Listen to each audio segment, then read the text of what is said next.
Bonjour et bienvenue dans cette édition réalisée avec des bénévoles non grévistes.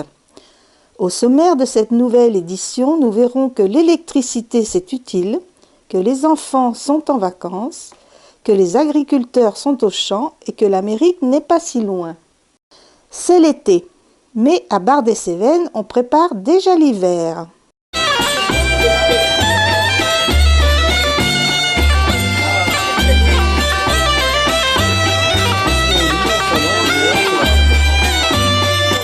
Vin et charbon, puisque mon mari est fan de Astérix. Et quand il a parlé de l'enseigne Vin et charbon, je lui ai dit mais ça c'est vraiment bien, on va faire quelque chose avec cette enseigne-là.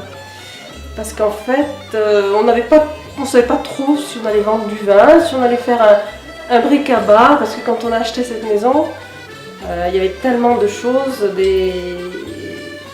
des objets insolites, des tonneaux, des choses très intéressantes. Et on s'est dit on va peut-être faire le bric-à-brac. Et puis en fait non, le vin et charbon c'était aussi, ça mélangeait ce bric-à-brac, mais on s'est dit qu'une fois qu'on aura vendu tous nos objets, qu'est-ce qu'on vendra? On a aussi le siège de notre association. D'ailleurs, qui présentera l'exposition qui est ici, là, en ce moment, sur l'eau, sur le thème de l'eau. En septembre, on présentera ce thème-là. C'est pour ça que le thème de cette année, ce sont des photos sur l'eau. Bon, en fait, en faisant le tour, on s'est dit, mais on en connaît pas mal de vins. Puisque moi, je suis de Saint-Émilion, donc les vins du sud-ouest, je les connais bien. Mais ma grand-mère avait des vignes, ma famille avait des vignes. Et puis je suis restée 20 ans dans le Gard, et dans le Gard il y a du très bon vin.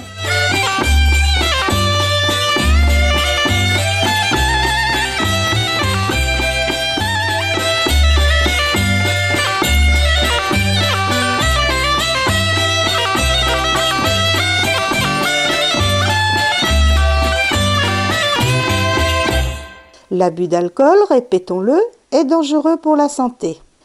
Henri Matisse disait « La composition est l'art d'arranger de manière décorative les divers éléments dont le peintre dispose pour exprimer ses sentiments ». Alors à cette fin d'année scolaire, je suis très heureuse de vous présenter l'aboutissement du travail collectif qui a été réalisé par les élèves des 4 classes de notre école. Cette fresque est inspirée du tableau de Henri Matisse, une fresque très colorée. L'objectif principal a été l'apprentissage et l'acquisition du geste graphique pour le tracé de la ligne ondulée, et ensuite différentes techniques ont été appliquées en art plastique, peinture, découpage, déchiquetage, collage, et voilà le résultat.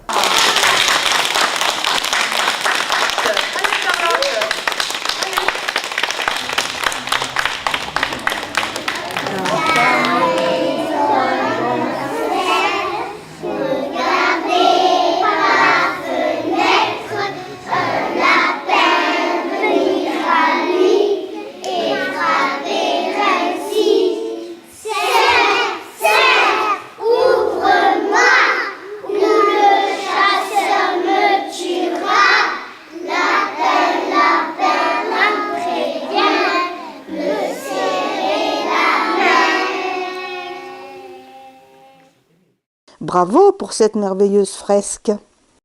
Même pendant les vacances et sans relâche, les paysans travaillent. Donc dans notre boutique, en fait, on est tous agriculteurs et on a tous des productions spécifiques. Donc, et on vend tous les produits de nos exploitations. Donc ça va de la confiture, du miel, des produits à la châtaigne, tout ce qui est charcuterie à base de porc. Après les sirops, des tisanes, des pâtés de canard et des plats cuisinés de canard, et de l'agneau et des pâtés de volaille aussi. Et après, on a aussi une partie en vente en frais, donc tout ce qui est légumes. Et on essaye aussi de développer de la vente de viande en frais. C'est pas toujours facile sur Florac parce que c'est vrai que l'hiver, on n'a pas non plus une clientèle très large. Et donc avec du canard en frais, des poulets en frais, de l'agneau en frais, et du fromage et des yaourts. On est 14 adhérents et ça représente le pays Gorge-Causse-Cévennes. On a des producteurs sur le Causse, sur les Cévennes et dans les vallées.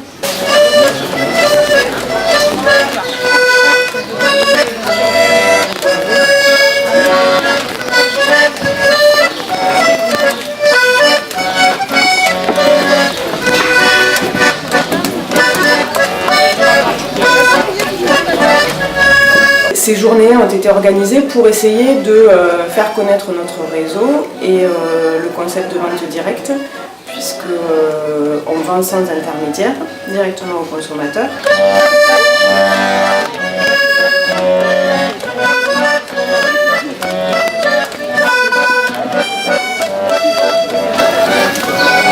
C'est pas dit que je tienne très longtemps quand même. Quand même.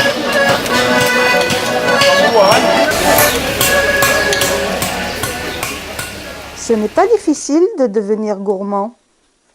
Électricité et vélo, ça va faire des étincelles. Non, au contraire, c'est bien pour les petites jambes. Donc nous sommes là aujourd'hui pour parler du projet Vélo Éco. Le projet Vélo Éco qui a été initié par le collège Henri Bourillon dans le cadre de la liaison CM2 6e avec les élèves donc de 6e du collège Henri Bourillon pour les élèves du CM2, on va dire du bassin mandois. Donc l'idée est venue des programmes de technologie. Les programmes de technologie traitent des thèmes sur l'environnement, sur les énergies et les modes de transport. Forcément, le mode de transport que les élèves pratiquent le plus facilement, c'est le vélo. Donc la ville de Mende, il s'avérait que la ville de Mende offrait une subvention pour l'achat d'un vélo électrique, que à la personne de M. Cogolien et surtout du conseil général, on pouvait obtenir par le biais du réel des financements à ce niveau-là aussi, et que déjà le projet était viable financièrement.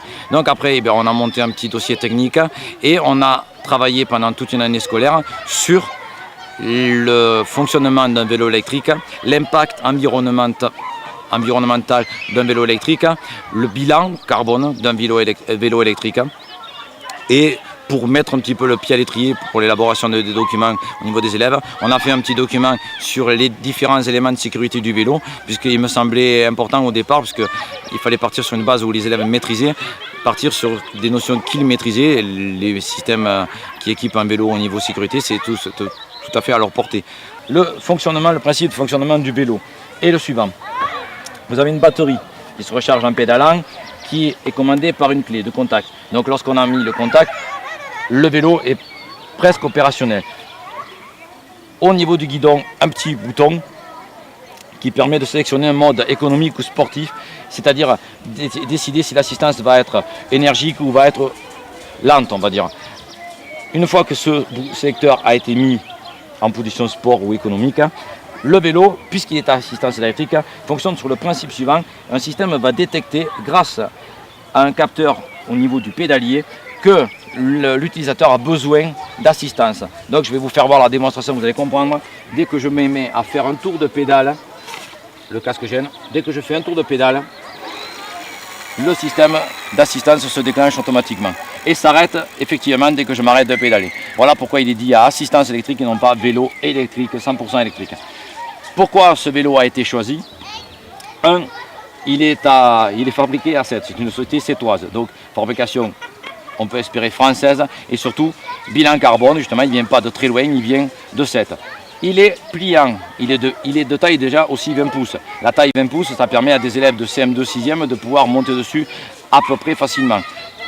Troisième avantage, il est pliant. C'est un gros avantage, puisque le vélo dans la ville, c'est souvent un vélo qui est dans le prolongement de la voiture. Donc par conséquent, il faut que ce vélo puisse être mis dans un coffre de voiture. Donc les pédales se plient comme je viens de vous le faire voir. Ensuite, au niveau du guidon ici, grâce à un levier qui est déverrouillé, on va pouvoir abaisser ainsi la potence et faire la même chose pour le cadre. Et voilà votre vélo qui est intégralement plié. Donc il est équipé d'une béquille. Les feux de signalisation, là le phare est enlevé, mais il n'y a aucune difficulté à le remettre, c'est pour pas qu'il soit cassé pendant l'utilisation sur le terrain.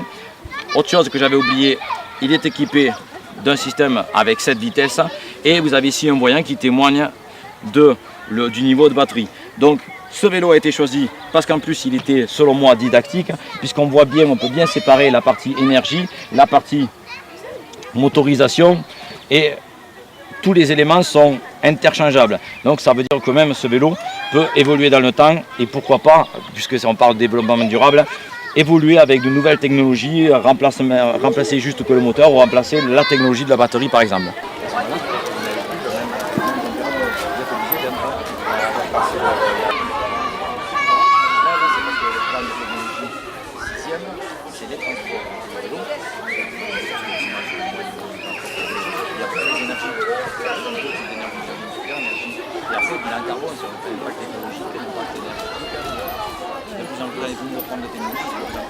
Idée à suivre, mais à bicyclette.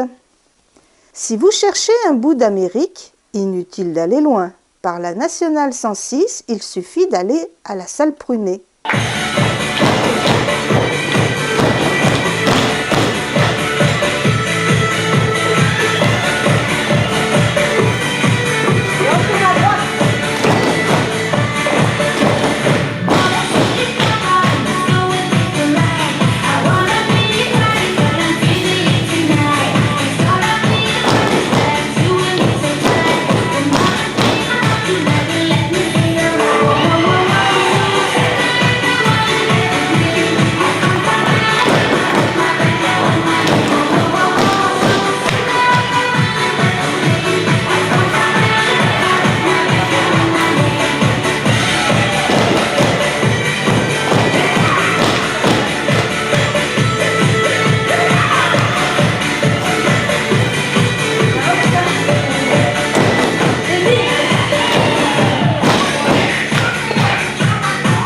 C'est une association qui a maintenant 6 ans, qui compte 45 adhérents, tout âge. Je comprends les enfants à partir de 5 ans jusqu'à 77 ans, sans problème. Ensuite, on a fondé ça avec Christelle, donc qui donne les cours bénévolement de danse, qui a fait une formation pour pouvoir donner des cours. Et on donne des représentations de temps en temps. Là, on est en train de préparer le festival country qui aura lieu à Mende le 1er et 2 août. Et donc, on va faire une démonstration. On est 35 membres à les lancer, avec d'autres groupes de Lozère.